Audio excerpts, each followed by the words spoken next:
Matt, so since you are the sales room expert, tell me a little bit about how your sales room is set up. All right. First of all, I'm not going to call myself a sales room expert, but I am going to say that we have spent a lot of time thinking about that part of our business. Not so much about like marketing and some of these other things that we've done naturally in the past, but we made a very conscious decision about a year ago to really master the sales room to try to increase our sales, and I think it's paid off.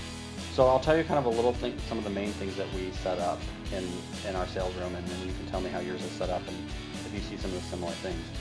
But basically, we are now sitting on the couch with our clients. So we have a huge sectional that everybody can sit on, and we sit with them now. Okay. And we're no longer using a separate screen than them. Like we don't no longer have a laptop. We just run a wireless keyboard and mouse. What I found is like when we had a separate screen, whether it was a laptop sitting in our lap or we sat separate than them in a different chair, that people always wanted to see what was on our screen. They kept looking over and kept looking over. Like our screen was different than what they were seeing projection, which it wasn't. It was an exact mirror, but they didn't know that. They thought there was some kind of like magic happening on our screen that they couldn't see, so they wanted to keep looking over. Plus, they weren't calibrated exactly the same, so then they would look at that and say, oh, that looks better than that. And it's like, Sure. We just got rid of that. So we sit with them, and we only use the same screen that they're using. It just feels a lot more comfortable. And then by sitting with them also, like when we used to sit in a chair separately than our clients, that challenges certain personalities, like lawyers, CEO type of people that feel like they have a lot of power. When you're sitting in like a power position in a separate chair, and then you put them in a committee section, like on a section with their family, they're challenged by that power. And so we wanted to get rid of that as well. As our clients became more and more high end and we're spending more money, we found that we had a lot more CEOs, lawyers, hedge fund people coming in. So we found that worked as well. So basically, one huge couch, looking at a projection screen. We run ProSelect, and yeah, that's how the seating is set up. And then on our walls, it's kind of strategic as well. We have our main piece, our biggest piece off to the right, and then we have our most popular piece of when I say piece, like wall clusters, the most popular one off to the left. And what we find is like when people are trying to picture their house, they look up and to the side. They're not looking at the screen anymore. And so every time we're like, well, how would this look in your house? And they keep looking. They either look at our biggest piece or our most profitable and popular piece, back and forth. And it just plants subliminal seeds in their mind that that's what most people do. And so we saw a lot of those wall displays now. Yeah, that's interesting. So I love the idea of having a sectional, and we could certainly switch to that.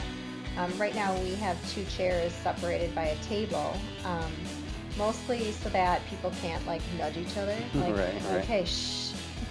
And then we're sitting just to the side of them. But I love the idea, and that's something I think we could absolutely change. We have ours set up, very similarly. It's a fairly small room, dimmed lights. It's a very nice viewing experience.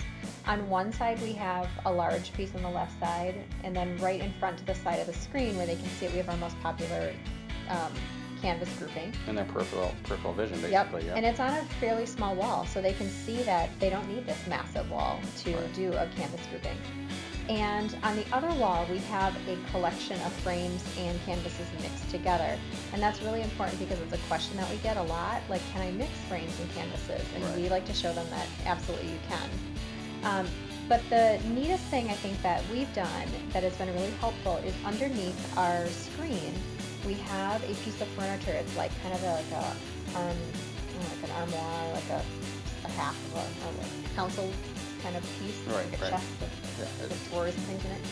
And it's about the same width as a standard fireplace. So when people are seeing something up on a screen, they can picture what it's going to look like over a fireplace, which is a very common place. Right. Or at least, they can kind of relate it to something in their own home to get an idea of scale. Yeah, that's really good. And what I hear you saying, and we're doing the same thing, is like, if you hear objections in your sales room, you need to handle those objections somehow, some way. Whether it's like if a lot of your clients are talking about mixing and matching, then you need to have an example of that in your sales room. Also, if people are bringing up questions commonly, then your sales room may be bringing up those questions, and so look at your sales room very critically about what should be hanging. And if people keep asking, if for example, here's the one I see all the time, people are like, everyone asks about disc, but then you walk into their sales room and they have like all the CD and the USB holders like sitting out there, and they have like CDs dangling from their ceiling and stuff like that, and you're just screaming like, ask me about a disc. Right. And so definitely show what you want to sell, and people will buy it, but then also, like, if you're getting objections, address them in the room. Love it.